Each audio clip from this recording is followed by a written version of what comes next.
আজ প্রথম রমজান, ইফতার সামনে নিয়ে যদি আপনারা আল্লাহ তাআলার এই শক্তিশালী নাম 121 বার পড়েন, আপনার মনের যত কঠিন আশা থাকুক, যত বড় আশা থাকুক, আল্লাহ তাআলা তা কবুল করবেন, আপনার চাওয়া পাওয়া পূর্ণ করবেন।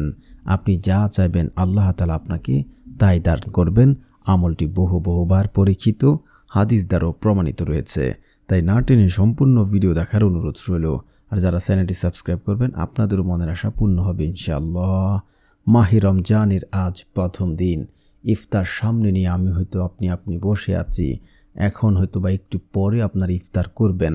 কিন্তু আপনি কি জানেন এই কঠিন বা এই সুন্দর একটা মুহূর্তে আমাদের জন্য ভাগ্য বদলানোর একটা সুযোগ রয়েছে।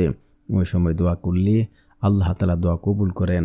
আপনারা সুনান ইবনে মাজাহ শরীফের হাদিস 1752 নম্বর হাদিসটা যাচাই করে দেখবেন যে ওই সময় রাসূল সাল্লাল্লাহু আলাইহি ওয়াসাল্লাম বলেন যে 3 ব্যক্তির দোয়া আল্লাহ ফিরিয়ে দেন না। ন্যায়পরায়ণ শাসকের, রোজাদার যখন সে ইফতার করে, তো ওই মুহূর্তে আমি আর আপনি কত অবহেলায় কাটিয়ে দেই, কিন্তু আমি আপনি দোয়া করি না। ওই মুহূর্তে দোয়া করলে আল্লাহ রাব্বুল আলামিন তার বান্দাদের দোয়া কবুল করেন, কিন্তু আমি আপনি আজ কথায় অবহেলায় সময়টাকে পার করছি। তাই বলছি এই সময়টাকে কাজে লাগান।